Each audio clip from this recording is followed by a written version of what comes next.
জাতীয় থেকে আন্তর্জাতিক, প্রান্তিক জনপদ থেকে নগর, চারপাশে ঠিক এই মুহূর্তে কি ঘটছে তা নিয়ে আজকের আয়োজন এখন চারদিক। পুরো আয়োজন জুড়ে সঙ্গে আছে আমি মেহেরি নানি। জুলাই অভ্যুত্থানে কোনো কেন্দ্রীয় পরিকল্পনা, নকশাকার ও অর্থায়ন ছিল না বলে দাবি করেছেন প্রধান উপদেষ্টা ডক্টর ইউনূস। বলেন, তরুণরাই তখন প্রতিরোধের শক্তি হয়ে উঠেছিল। রাজধানীতে সেন্টার ফর গভর্নেন্স স্টাডিজ আয়োজিত বে অব বেঙ্গল কনভারসেশন 2024 উদ্বোধন করে প্রধান উপদেষ্টা আরও বলেন, আগামীর বাংলাদেশ হবে ন্যায় বিচার, মানবাধিকার ও বাক স্বাধীনতার। অনুষ্ঠানে ডক্টর ইউনূস বলেন, একটি বিপ্লব কিভাবে সংগঠিত হয় ও দেশ গঠনের সামনে এগিয়ে যায় তা বাংলাদেশ থেকে দেখার সুযোগ আন্তর্জাতিক বিশ্বের অতিথিদের। গণঅভ্যুত্থান পরবর্তী 100 দিন পেরিয়ে নতুন বাংলাদেশে বিদেশি বন্ধুদের স্বাগত জানিয়ে কথা বলেন তিনি। ঢাকার রাজপথে হেঁটে দেয়ালচিত্রে তারুণের ঐতিহাসিক লড়াই ও অর্জনের সাক্ষী হতে বিদেশি বন্ধুদের আহ্বান জানান ডক্টর ইউনূস। আঞ্চলিক সাক্ষরতায় 80 দেশের 2 শতাধিক আলোচক নিয়ে রাজধানীতে এই আয়োজনে ছাত্র আন্দোলনে আহত শহীদদের প্রতি শ্রদ্ধা জানান প্রধান উপদেষ্টা। Nearly 1,500 students, workers and common demonstrators were barely 100 days back. It's really a great occasion for international visitors to see firsthand how a revolution takes place, how it's carried out after the revolution. Historical opportunity to walk through Dhaka streets and watch the walls along the streets painted with colorful paintings expressing the emotions and aspirations of young people, painted where there was a lull between the killing spree. Anybody watching them cannot but be amazed by the power of the expressions young people came up with right at the killing fields. There was no designer, there was no central planning, and nobody was funding it. প্রতিটি জেলা উপজেলা স্টেডিয়ামগুলো পর্যায়ক্রমে জুলাই গণঅভ্যুত্থানে শহীদদের নামে নামকরণ করা হবে বলে জানিয়েছেন যুব ও ক্রীড়া উপদেষ্টা আসিফ মাহমুদ।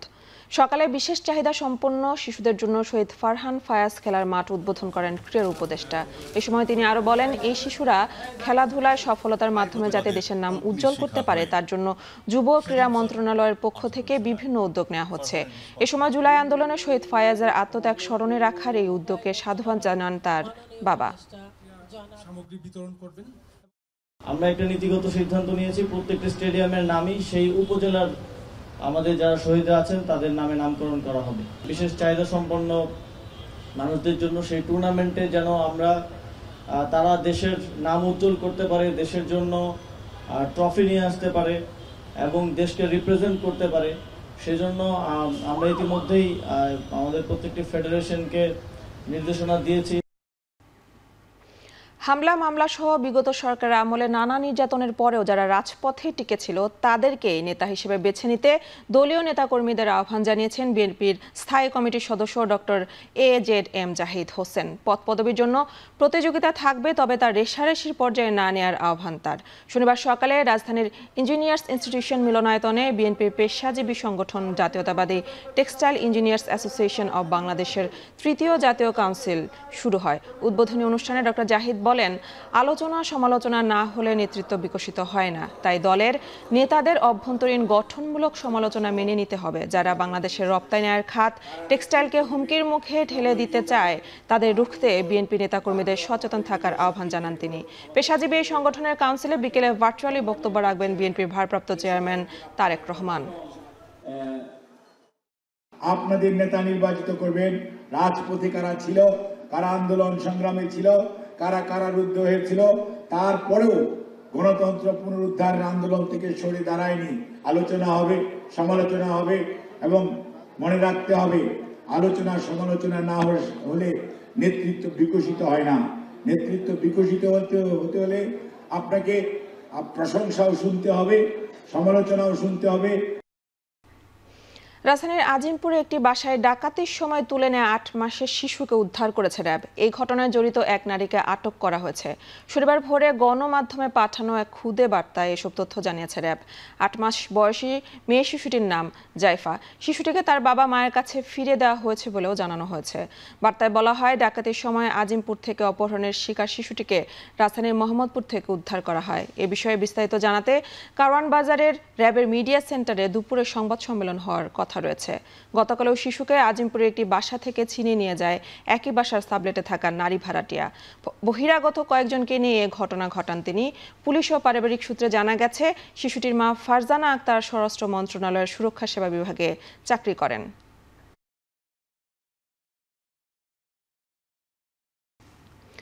অগ্রহায়ণের প্রথম দিনে ঢাকা বিশ্ববিদ্যালয়ের চারুকলায় উদযাপিত হচ্ছে নবান্ন উৎসব 1431।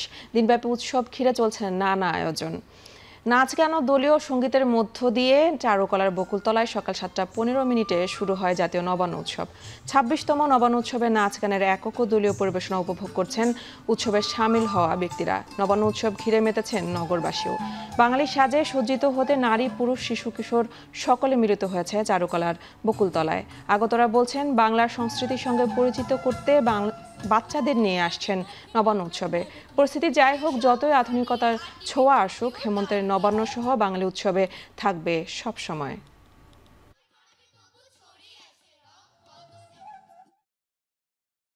আমার সাথে এসেছি নাচ গান দেখছি নবান্ন উৎসব। বাংলাদেশের কালচারটা এটা রিপ্রেজেন্ট করে। আমরা এরকম অনুষ্ঠানই আসলে খুঁজি, ভালো লাগে, বাচ্চারা দেখবে, জানবে। এগুলো যাতে প্রতি বছরে যদি হয় তাহলে আমরা আমাদের পরিবার পরিজন নিয়ে আসতে পারি। আমাদের গোলাভরা ধান যেমন তার আছে, সেই ধান যেন তার জীবনের জীবিকা নির্বাহের জন্য যথেষ্ট হয়, সেগুলো মনে করিয়ে দেওয়া। নাগরিক জীবনে যেন নবান্ন উৎসবের চেতনা, এর ঐতিহ্য, সেটি যেন আমরা সঞ্চারিত করতে পারি। চট্টগ্রাম পাহাড়তলীর সরাইপাড়ায় আগুনে পুড়ে গেছে 2টি বেকারি ও একটি ওয়ার্কশপ। এতে ক্ষতিগ্রস্ত হয়েছে আশেপাশে কয়েকটি বসতঘর। শুক্রবার মধ্যরাতে সরাইপাড়া লোহারপুল এলাকায় এ ঘটনা ঘটে। ফায়ার সার্ভিস জানায়, বেকারির চুলা থেকে আগুনের সূত্রপাত। দাহ্য পদার্থ থাকায় দ্রুত তা ছড়িয়ে পড়ে আশেপাশে। এ সময় পুড়ে যায় 2টি বেকারি ও একটি ওয়ার্কশপ। ক্ষতিগ্রস্ত হয় আশেপাশে আরও কয়েকটি বসতঘর। খবর পেয়ে আগ্রাবাদ ও বন্দর স্টেশনের 4টি ইউনিট আগুন নিয়ন্ত্রণে কাজ করে। প্রায় 1 ঘন্টার চেষ্টায় আগুন নিয়ন্ত্রণে আনে। এ ঘটনায় কেউ হতাহত হয়নি। পুড়ে গেছে প্রায় 16 লাখ টাকার মালামাল।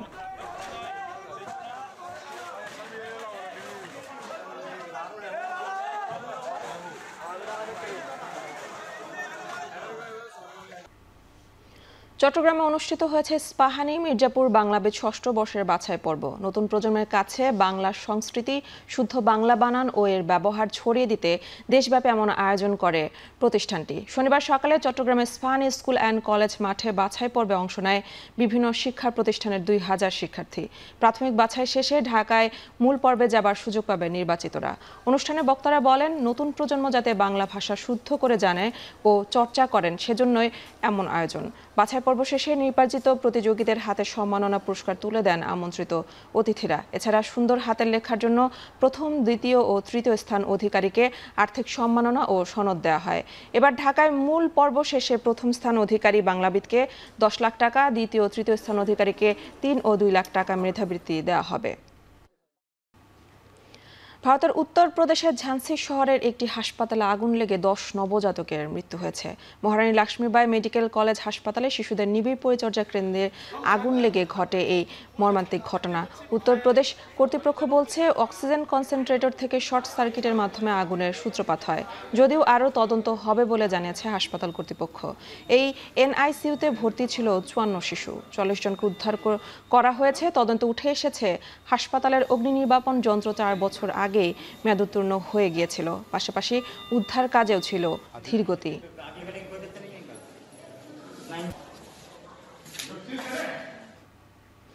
সমরাষ্ট্রে দিন দিন শক্তিশালী হয়ে উঠছে ইরান। তারই নজির হিসেবে তেহরানের জাদুঘরে প্রদর্শন করা হচ্ছে ক্ষেপণাস্ত্র সহ অন্য প্রতিরক্ষা ব্যবস্থা। এই অঞ্চলে ক্রমাগত উত্তেজনা বাড়তে থাকায় নিজেদের সমরাস্ত্র প্রদর্শনে গুরুত্ব দিচ্ছে তেহরান। ইরান বলছে যুক্তরাষ্ট্র ইসরায়েল সহ আঞ্চলিক শত্রুদের হামলা প্রতিরোধ করা কিংবা পাল্টা হামলার জন্য ব্যালিস্টিক মিসাইল খুব জরুরি। তবে পরমাণু অস্ত্র সক্ষমতা নিয়ে মুখ খোলেনি তেহরান। ব্যালিস্টিক ক্ষেপণাস্ত্র ইরানের সমরাস্ত্র মজুদের মধ্যে অন্যতম। 1 অক্টোবর ইসরায়েলে হামলায় এই অস্ত্র ব্যবহার করা হয়। যুক্তরাষ্ট্রের গোয়েন্দা সংস্থা বলছে মধ্যপ্রাচ্যে বর্তমানে সবচেয়ে বেশি ব্যালিস্টিক ক্ষেপণাস্ত্র রয়েছে তেহরানের কাছে। 1 বছরেরও কম সময়ের মধ্যে যুক্তরাষ্ট্রের জাতীয় ঋণ বেড়েছে $2 লাখ কোটি। ইতিহাসে প্রথমবারের মতো দেশটির জাতীয় ঋণ ছাড়িয়েছে $36 লাখ কোটি। জানুয়ারি থেকে নভেম্বর পর্যন্ত ঋণ বেড়েছে 6%। এর মধ্যে 4 মাসেরও কম সময়ে ঋণ বেড়েছে $1 লাখ কোটি। জুলাই মাসে যুক্তরাষ্ট্রের অর্থ মন্ত্রণালয় ঘোষণা করে দেশটির ঋণ $35 লাখ কোটি ছাড়িয়েছে। পূর্বাভাস বলছে 2027 সালে এই ঋণ মোট জিডিপি প্রবৃদ্ধির 106% আর 2034 সালের মধ্যে জিডিপি প্রবৃদ্ধির 122% পৌঁছাবে।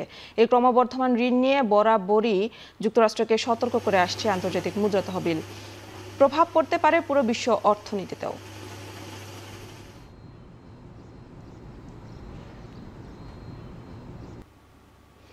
বাংলাদেশের বিপক্ষে 2 ম্যাচের টেস্ট সিরিজের জন্য 15 সদস্যের দল ঘোষণা করেছে ওয়েস্ট ইন্ডিজ। চোটের কারণে দলে নেই জেসন হোল্ডার। তাছাড়া এই সিরিজের দলে রাখা হয়নি গুরাকেশ মতিকে। ওয়েস্ট ইন্ডিজ সর্বশেষ টেস্ট সিরিজ খেলেছে গত আগস্টে দক্ষিণ আফ্রিকার বিপক্ষে।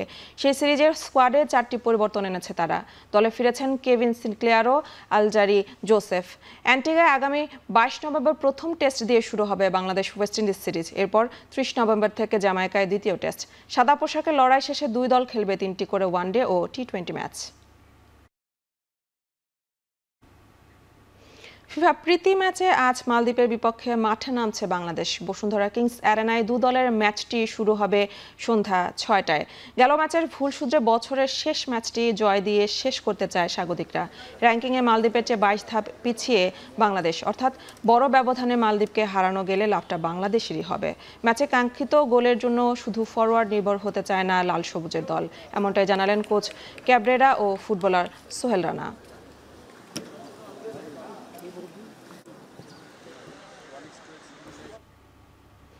টি20 ইতিহাসের প্রথম ব্যাটার হিসেবে এক পঞ্জিকা বর্ষে 3টি সেঞ্চুরি করেছেন সঞ্জু স্যামসন। দক্ষিণ আফ্রিকার বিপক্ষে সিরিজের শেষ টি20তে 135 রানের রেকর্ড গড়া জয়ে সেঞ্চুরি করে বড় অবদান রেখেছেন স্যামসন। 56 বলে অপরাজিত 109 রান এসেছে তার ব্যাট থেকে, যেখানে ছিল 6টি 4 ও 9টি ছক্কা।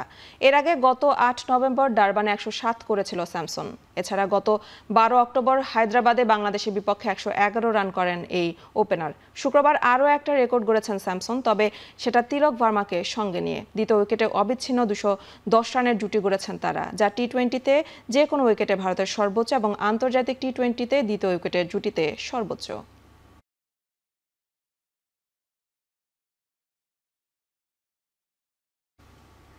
শেষ করছে এখন চারদিক। এখন টেলিভিশন ওয়েবসাইটে দেখতে ভিজিট করুন www.ekhon.tv। এছাড়া ফেসবুকে দেখতে ভিজিট করুন facebook.com/tv.ekhon এবং ইউটিউবে দেখতে ভিজিট করুন youtube.com/c/ekhon tv।